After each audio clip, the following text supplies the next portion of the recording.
Hello guys! Welcome back to my YouTube channel!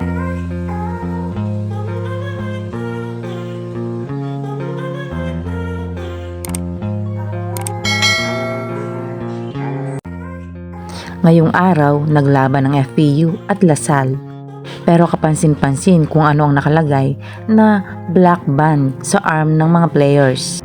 Ito pala ay isang gadget na pulse monitoring at natatrack din daw ito ng kanilang performance. O diba, yayamanin talaga ang Lasal. At kapansin-pansin din ang kanilang mga Nike shoes. Napaka-organized talaga ng management ng Lady Spikers. Sobrang maalaga sila sa kanilang mga players.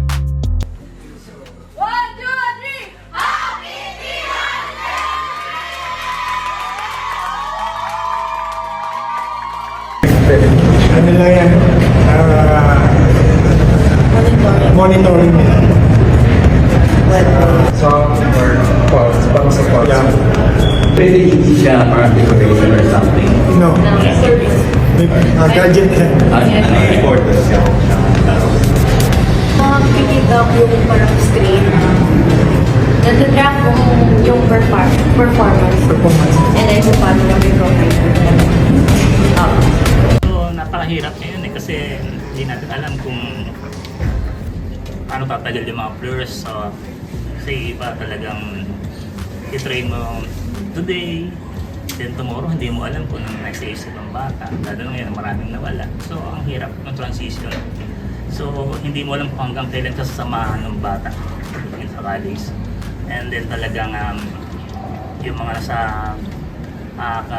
commercial team, talagang ina-eye talaga siyempre yung mga, lalo kami, defending champion. So, madaming ina-eye na sa players namin kung sino yung kung tina-target nila, kung sino yung gusto nilang makuha para makatulong doon sa team nila.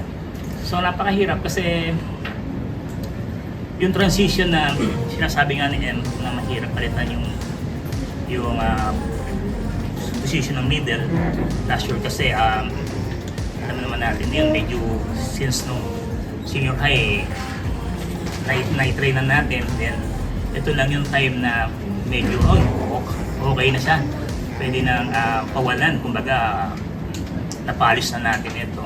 Pero the time na kailangan ng pakinabangan ng team, nawawala. So yun yung pinakamahirap na part para sa mga coaches.